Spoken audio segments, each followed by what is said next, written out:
Hey, what's up guys, it's Arun, and today I'm going to be taking a look at the Galaxy S9 in 2020. Let's see if this is still a really good option for budget phones, or if it's kind of past its expiry date. Let's take a look. So I'm going to be breaking up this review into a couple of parts. The first is going to be performance, where I discuss about the performance of this phone with the processor and how it performs in applications and games. The second part is going to be all about the cameras and whether they still stack up in 2020. And the final part is going to be discussing whether you guys should purchase this phone as your daily driver. So let's start off with performance. Powering the Samsung S9 is a Snapdragon 845 or an Exynos 9810. I probably butchered that pronunciation, but basically what that means is that some of the Samsung S9s have a Snapdragon processor and some of them have the other one. The phone also has 4GB of RAM and a 3000 mAh battery. To illustrate some of the performance of this phone, I'm going to show some navigation through some basic apps, and you can see with the new update and the gesture system, the phone is really clean as far as moving around the interface. It's really nice to use, and it's just like an iPhone, which is probably the benchmark as far as gesture navigation goes, and so I think Samsung and Google really caught up with this update of the Android software as far as the gesture system goes.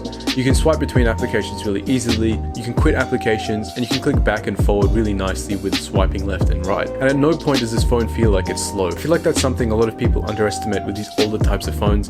They feel like it's going to be really slow just because it's a couple of years old, but I can show you and I can guarantee you that the S9 is very quick on modern applications as far as performance goes. To illustrate some of this performance, I'm going to show you some gaming. So kicking things off with Call of Duty Mobile, you can see that the game really runs really well. There's absolutely no graphic settings that this phone can't handle, and it plays it all at 60 FPS. The phone does get a little bit warm on the back, but it's not a problem at all, and I found the gaming experience really good in a really modern game like Call of Duty Mobile. As far as PUBG Mobile, I know that's a really popular game, especially in India. That game runs really well on this phone as well. 60 FPS on the max settings, and you're definitely going to have a really good experience with this phone. It's also got dual surround sound speakers, with the earpiece acting as a speaker grill as well as the lower bottom facing speaker when you turn it into landscape mode, which gives it a really nice surround sound experience in most gaming situations. I did notice that it is a little bit easy to cover up the bottom speaker with your hand if you get into an intense gaming session, but besides from that, I feel like the speaker system is actually quite nice, especially for such a small phone like this one. It's impossible to talk about the phone without looking at the amazing display it has. Now this is actually a bit of a double-edged sword, because I did find that I did end up accidentally touching the screen, especially in the corners of my palms when I didn't want to, but the display itself is absolutely gorgeous, and when you hold it in your hands, the tapered edges just kind of melt away, leaving you with like an empty, complete display. The screen is really big and quite vibrant as well. It has an OLED panel on it, which means the blacks get really dark and the bright lights get really light. The only problem I could probably call out for it is that it's only 60 Hz compared to some of the more modern 120 Hz displays.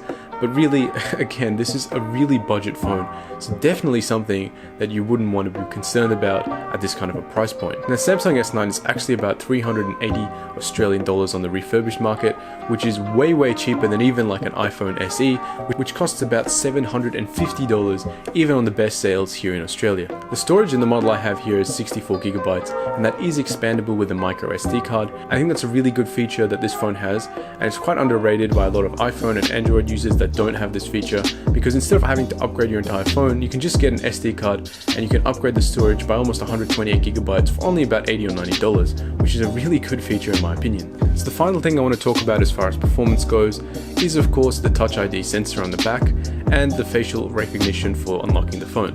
I found the facial recognition is a little bit dodgy. Sometimes it'll work, but if I grow out my beard it doesn't work anymore, which is a bit strange. The Touch ID on the back on the other hand is really quick, and every time it's worked perfectly fine. Taking a look around the phone, on the top of the phone you can see the SIM eject tray where you also add in the SD card. You can also see a couple of antenna lines.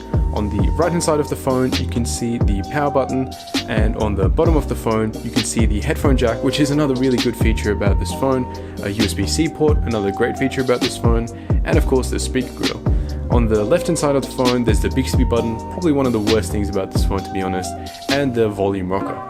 On the back you can see the flash, as well as the camera and fingerprint touch sensor, and on the front of the phone you can see the front array of sensors as well as the speaker grill, and of course that amazing screen that the Samsung phone is really known for. The phone also has a USB-C port on the bottom, which allows you to connect to external monitors and a mouse and keyboard if you're interested in that. It gives you a PC-like experience with Samsung DeX, and you don't actually need the DeX dongle. That's a bit of a misconception. I actually have a MacBook Pro and a lot of dongles for that computer, and any of those will work perfectly fine with the S9. You just plug it into the bottom and you can connect straight to a mouse and keyboard and bring up the Samsung DeX on an external monitor if you're interested in that kind of computing experience. So let's move on to the cameras of this phone. The rear-facing camera is a 12 megapixel camera and the front-facing camera is an 8 megapixel camera, and these are probably the weakest parts of this phone. But I guess for the price you can't really complain too much. It does have a super slow motion mode at 900 FPS, which is quite nice, and the rear-facing camera does have an adjustable aperture, which can give you a little bit better photos in certain low light conditions. I'll show you some photo and video examples on screen right now of how this phone actually does in some different scenarios. But in my opinion, I would say the front-facing camera is probably the strongest out of the two of them, which is saying something because the rear-facing camera really should be taking home the #1 prize as far as photography goes. Videos aren't too bad on this phone, but I found the photography on it is quite lackluster, and it tries to get a little bit of a hyper-realistic look with a bit too much HDR going on and a little bit over-sharpening in some circumstances. So I'd give the phone about a B+ as a final grade in its photo and video performance. It's not too bad, but I guess you could probably do a little bit better with an equal iPhone. So finally guys, should you buy this phone in 2020? It's a bit of a tough question to ask. It depends who you are and what you're looking for in a phone. If you're one of the users who are using like an iPhone 6 or an old Samsung S7, then this is a really good budget option. A lot of people don't want to upgrade and spend $750 on a budget phone like the new iPhone SE, so this is a really perfect option for you because it's only around $380 and you'll really get a lot of performance and a lot of the new features that these phones have, like wireless charging and fast charging, for a really cheap price. So if this is you, then by all means buy the Samsung S9. It's a fantastic phone for the price. Anyway guys, let me know what you think in the comment section below. I'll be answering a lot of the questions as best as I can, and as always, I'll catch you guys in the next one.